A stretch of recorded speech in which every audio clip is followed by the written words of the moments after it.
आप सभी को संकट चौथ व्रत तिल चौथ की ढेर सारी शुभकामनाएं। माता रानी, भगवान शिव और गणेश जी महाराज आपके सभी कष्टों का निवारण करें और मनोकामना पूर्ण करें, ऐसी प्रार्थना करती हूँ।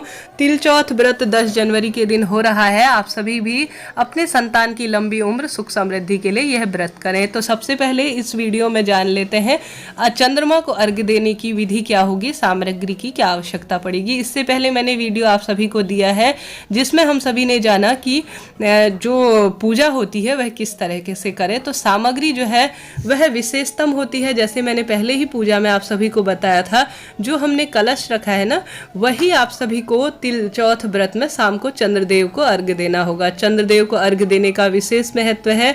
तो सामग्री में वही जो हमने जल कलश लिया है उसी को ले लेंगे। उसमें आप सभी स्वास्तिक बनाएं, नहीं तो बिंदी लगा ले, चंदन या जो सिंदूर होता है ना, गणेश जी महाराज को समर्पित होता है उसकी, और उसके मुख पर आप सभी मोली इत्यादि बांध ले। उसमें तिल मिश्रित कर लीजिए। तिल वही होने चाहिए जो आपने कहानी सुनते समय आप हाथ में लेते हैं, थोड़ा सा अपनी तरफ से और डाल सकते हैं। इसमें दूर्वा डाल लीजिए। कई व्यक्ति इसके अंदर दूध भी डालते हैं जो कि चंद्रदेव को काफ़ी प्रिय है। कुल मिलाकर चंद्रमा को सफ़ेद रंग की वस्तुएं बहुत प्रिय होती हैं। दूध भी डाल सकते हैं, चाहे तो आप जो है अलग से दूध चढ़ाएं, और तांबे का कलश है तो उसमें अलग से जो है पूजा के लिए रख लीजिए। अब चलेंगे हम छत पर। कुछ जो सामग्री आपने प्रसाद स्वरूप भगवान जी को भेंट के रूप में दी है, उस टाइम तिलकुटा बनाया है, वह भी गणेश जी महाराज को अर्घ्य के रूप में दे सकते हैं, अर्थात भोग के रूप में दे सकते हैं। अब चंद्रमा जब दिख जाए, चंद्रमा का समय स्क्रीन पर दिया हुआ है, इस समय जो है चंद्रमा आपके शहर में आपको दिखेंगे। अब आप चंद्रमा को अर्घ्य देंगे। जिस कलश में आपने निर्माण किया है उसके अंदर चावल भी मिश्रित कर लीजिएगा। कुल मिलाकर बहुत शुभ होता है सफ़ेद रंग की चीज़ें अगर चंद्रमा को अर्घ्य के रूप में दी जाती है। चंद्रमा मन का कारक होता है और इस पूजा में विशेषतम उनकी ही पूजा होती है।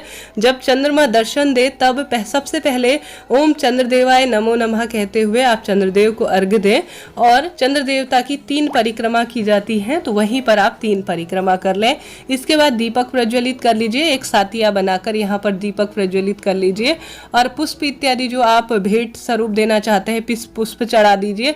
चाहे तो यहीं पर जो है चंदन रोली इत्यादि भी चंद्र देवता के नाम की समर्पित कर सकते हैं, नहीं तो जो आपने बर्तन लिया है ना जल समर्पित करने का, उसके अंदर भी यह सारी चीजें डाल सकते हैं। यहाँ पर पुष्प इत्यादि समर्पित कर दीजिए। जो गुड़ या चना जो भी आपने इस दिन भोग के रूप में भगवान जी को लगा रखा है ना गणेश जी महाराज में से को, उसका ही थोड़ा सा अंश या सफेद रंग की कोई मिठाई, लड्डू जो यहाँ आपके चलन है, वह सारी चीजें लेकर थोड़ा सा चंद्र देवता को भी अर्घ्य देने के बाद उन्हें भोग स्वरूप यह भोग के रूप में दे दीजिए। इस तरह से यह पूजा संपन्न होती है चंद्रदेव को अर्घ्य देने की। जब पूजा हो जाए, अब आप सभी ने चंद्र देवता को अर्घ्य देने के बाद चंद्रमा से प्रार्थना करें कि प्रभु हमारे घर परिवार में सुख समृद्धि दे, भूल चूक के लिए क्षमा प्रार्थी हो जाए, और सुबह के समय जब गौ माता आए, जो आपने भोग स्वरूप स्वीकार कर रखा है, समर्पित कर रखा है, वह चीजें गौ माता को खिला दीजिए। इस तरह से चंद्रमा को अर्घ्य देने की यह सही विधि होती है। मन में कोई सवाल हो जरूर पूछ लीजिएगा, मैं पूर्ण रूप से आपको जवाब देने का प्रयास करूंगी। इस तरह से पूरी पूजा की विधि संपूर्ण जानकारी इससे पहले ही चैनल पर आ चुकी है। चैनल को लाइक, शेयर और सब्सक्राइब जरूर करें। राधे।